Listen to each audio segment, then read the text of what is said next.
Hi, everyone. Right, so I'm going to just walk you through how the Elon Smartwater applies, and I'm not going to give you an installer's version, I'm going to give you a user's version. So this is what it looks like. If you look on the screen right now, it literally replaces your existing thermostat in your geyser. And if you look on the left, you can see there's an AC connection, which would be the existing grid connection that you have to your geyser. Those wires would go in there. And then on the right-hand side, you will see the DC connection, which would be the solar panels that you allocate uh, to charge your geyser. Then in the center, you'll see there's an SSID, which is obviously your Wi-Fi connectivity. So that's the Wi-Fi module is internal, and we'll connect to that, and I'll talk about that a little bit more. So yeah, let's move on to the slide showing you the overall system. Right, so in the bottom right corner, you can see the geyser with the Elon now plugged in place of the thermostat, grid connection coming in from the power lines, as you can see there on the left of of the uh, the Elon. Um, and then you've got your solar panels on the roof, typically 3 to 5, maybe 6 panels, depending on how much hot water you use. And that's usually dictated by the number of people in the household. So a minimum of three, I would say. But usually we've got limits in terms of open circuit voltages and current, so we can't go, just limitless amounts of solar panels, and there's just no need to do that. And then on the left, you've got a normal uh, Apple phone or an Android phone and Wi-Fi, which would then connect um, your Wi-Fi to the smart Elon Smartwater, and that will then give us a view into the system, stop you having to climb in the roofs to change temperatures and all kinds of things, which most of us don't do, but I have done in the past between winter and summer. So it does give you remote access to the geyser, which in and of itself is a great thing. So let's talk a little bit more about the app. So using the tool icon, we get into this configuration page. And this is typically for installers, but just so you can see what our options are. There's a serial number at the very top, the address, as we'll refer to it if we need support.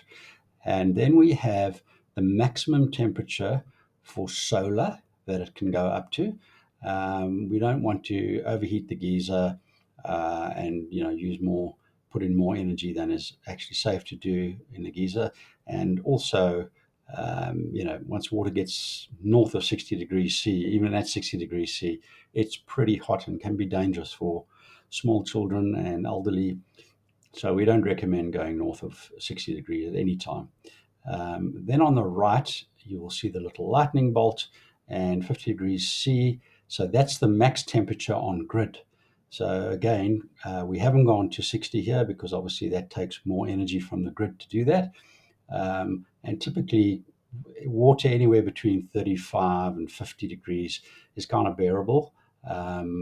Particularly in the winter, you don't want to be having cold showers. So we control the temperature um, by setting these two numbers here according to what the homeowner wants. So there'll be the max solar and the max grid. And then you've got a couple of profiles, which I will show you them individually. I'll just click through and get that one up. Right, so this is the configuration screen. Uh, so you've got a couple of options. Solar only. So if you only ever want your geyser to run on the solar, no grid, possibly you're on a farm where there is no grid, or it's summertime and you don't really need the grid, which can be the case. I've seen many of my sites actually in the summer run right through. So that would be the setting you would choose, and that will save you a lot of money. Morning shower is it will heat up sort of late hours of the night, early morning, so typically around 3 o'clock. If if it requires. So all of these settings only if the threshold temperature is not met. So if the temperature has dropped down and your on-grid temperature is 50 degrees, as we showed, and it drops to 45 degrees, it's going to get to that particular time, and then it's going to, from the grid, because there's no sun at 3 in the morning, it's going to zap the geyser for probably 10-15 minutes just to get the temperature back up north of 50. Evening shower is the same. That happens late afternoon. So you will see pretty much, again, if the temperature drops below the threshold, it will heat it up. And then morning and evening is a combination of the two. So if you have people in the house who like to shower in the morning and then some who like to bath at night, you need to do both. So it would obviously then check the temperature and zap it from the grid as and when it need be. And then you can also have it grid only, and that would be where you really wanted the remote capability. Maybe you want to scale up to put in the solar at a later stage. So that's another option that you have where it could run on the grid only. So that is the configuration, and also the place where we would configure. You can see this is connected to a TP-Link extender. So we would need to put in the username and password for that particular Wi-Fi, and it would then communicate through that going forward. So this would be the everyday screen that you would use probably a couple of times a day.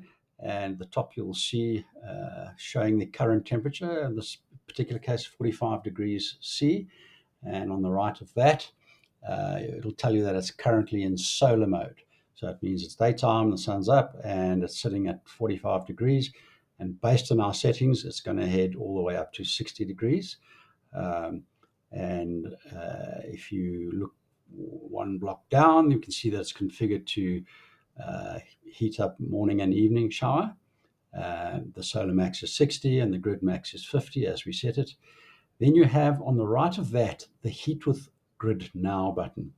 So that would be if you have a cloudy day and you want to have a shower and it's been, you've lost a lot of temperature overnight, you hit that button and immediately it starts heating from the grid because there is no solar because of the cloud, or minimal solar because of the cloud. So you can press that button at any time and it will give you the energy that you need to heat it back up. And then you've got various days, yesterdays, weeks, months, years, that you can see the statistics and the performance of the system. And so in this case, it's showing you the kilowatt hours. So this is running at about 1.3 kilowatt hours on the left on the blue line. And then you can see it takes a little bit of energy in, and it goes up to about 1.5. And you can see on the corresponding side the actual temperature. So when it dropped down to below 40 degrees, you can see the sun started to heat the geyser up, and it was on its way north. And we're looking at about this particular shot is at about 10:30 in the morning, 11 o'clock, 10:30 to 11 in the morning. And then you can see below that how much grid we used overnight to get ourselves back to temperature. It was 0.6 kilowatt hours and R1.85 was the cost. And commensurately, the green blocks indicate how much solar we've generated today. So you can see 1.2 kilowatt hours, which saved you R3.97 off the grid so far. So yeah, that's a quick walk around of how the Elon and the Smartwater app works. So yeah, if you've got any questions, you can send me a mail at selenergy1@gmail.com.